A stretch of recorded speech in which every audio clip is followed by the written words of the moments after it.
Digital psychological testing, innovations in assessment and measurement. Welcome, everyone. Today, we're exploring how digital psychological testing is reshaping the way we assess mental health, cognition, and behavior. Traditionally, psychological tests were administered using paper forms, manual scoring, and face to face sessions. While effective, these methods were often slow, resource intensive, and limited in reach. Digital testing introduces a new era, one that's faster, more accessible, and often more engaging. From online personality inventories to AI-powered cognitive assessments, technology is transforming how educators, clinicians, and researchers measure psychological traits. This shift isn't just about convenience, it's about improving accuracy, expanding access, and upholding ethical standards in modern psychological practice. Let's begin by defining what we mean by digital psychological testing. This term refers to the transformation of traditional paper-based assessments into technology-enhanced formats. It's not just a shift in delivery, it's a reimagining of how we measure mental health, cognitive abilities, and behavioral traits. Digital testing enhances accessibility, speeds up scoring, and allows for more flexible administration. For example, instead of requiring a client to visit a clinic for a paper MMPI, psychologists can now use secure platforms like Q Global to administer the test remotely. In schools, counselors use digital behavior checklists to monitor students' emotional well-being in real time. This evolution is helping educators and clinicians adapt to modern psychological practices more effectively and more ethically. Now that we've defined digital testing, let's explore the core components that make these systems work.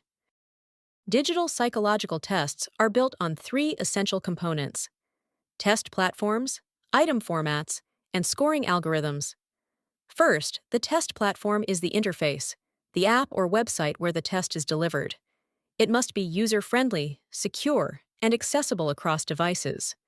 For example, Pearson's Q Interactive allows clinicians to administer tests via tablets with intuitive navigation. Second, item formats refer to the types of questions used. These can range from multiple choice and Likert scales to drag-and-drop tasks or timed visual puzzles. In educational settings, platforms like ClassDojo or Edmodo use varied formats to assess student engagement and emotional regulation. Third, scoring algorithms are the engines behind the scenes. They process raw data, compare it to normative benchmarks, and generate insights. These algorithms must be validated and transparent. For instance, a cognitive test might use an algorithm to convert reaction times into executive function scores, which are then interpreted by a clinician. Now that we understand the building blocks, let's look at the different types of digital tests being used today. Digital psychological testing includes a wide range of formats, each designed for specific purposes. Let's look at three key categories: digital assessments, personality inventories, and neuropsychological tests. Digital assessments are interactive tools used in education and HR. For example, gamified cognitive tasks like those in CogniFit measure attention, memory, and processing speed. These are often used in schools or workplace wellness programs. Personality inventories, such as the Big Five or MBTI, are now available on mobile apps and web platforms. They're used in career counseling, team building, and even dating apps to match personality traits. Neuropsychological tests assess cognitive functions like memory, attention, and executive processing.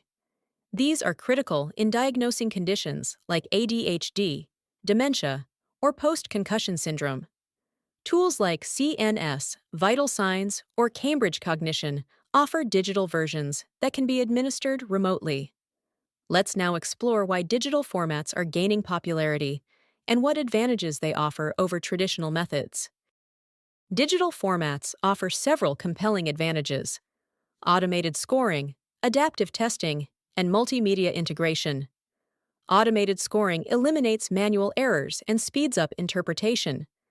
For example, a depression inventory scored instantly allows clinicians to begin treatment planning without delay. Adaptive testing adjusts question difficulty based on user responses, improving precision and reducing test fatigue. Platforms like Duolingo use this model to assess language proficiency, and similar logic is applied in cognitive testing.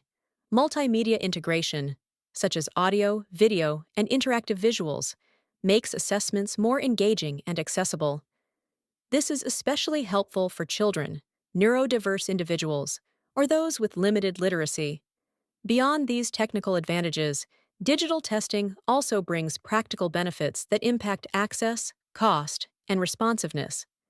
Let's take a closer look. Digital testing offers three major benefits: increased accessibility, real-time data, and cost reduction. Accessibility means that individuals in remote areas or with mobility challenges can participate in assessments.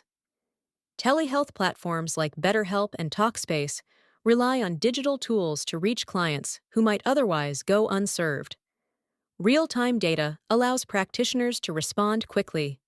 For example, a school psychologist reviewing a student's anxiety scale before a parent meeting can adjust their recommendations immediately. Cost reduction is also significant. Institutions save on printing, storage, and manual scoring. This makes assessments more affordable and scalable, especially in public health and education settings. Of course, no system is perfect.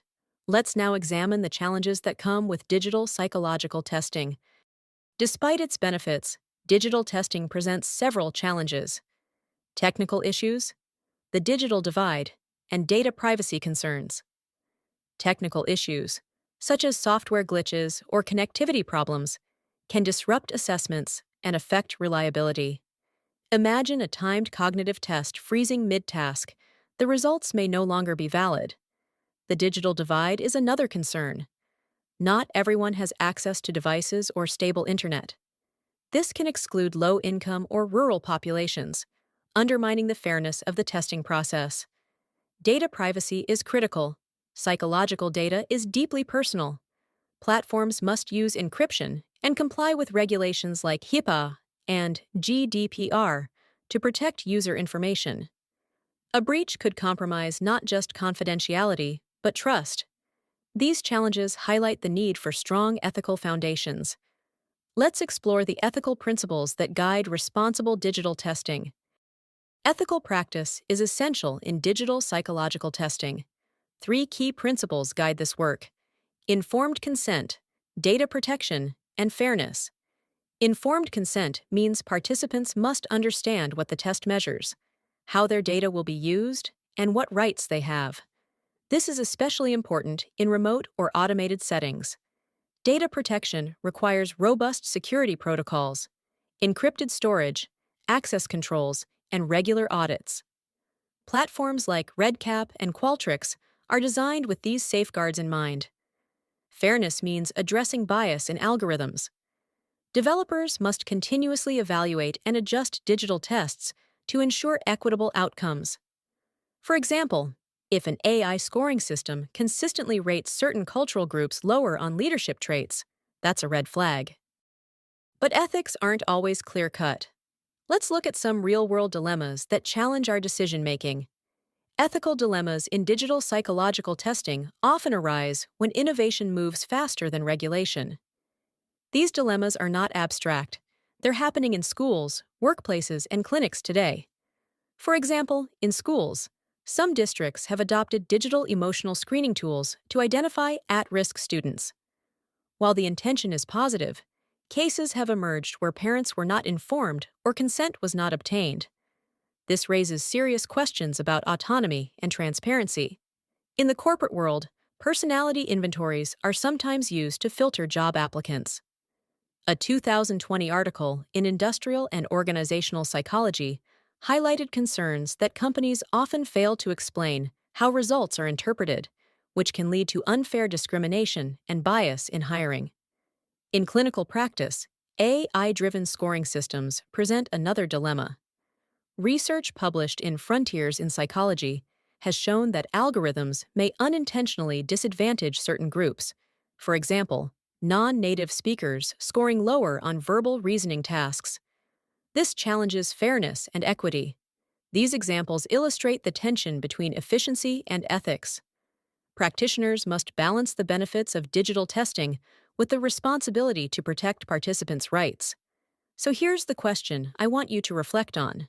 How should we balance innovation with responsibility in digital testing?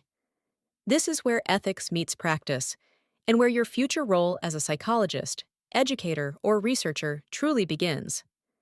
These dilemmas remind us that ethical principles aren't just theoretical, they must guide every decision we make in digital testing.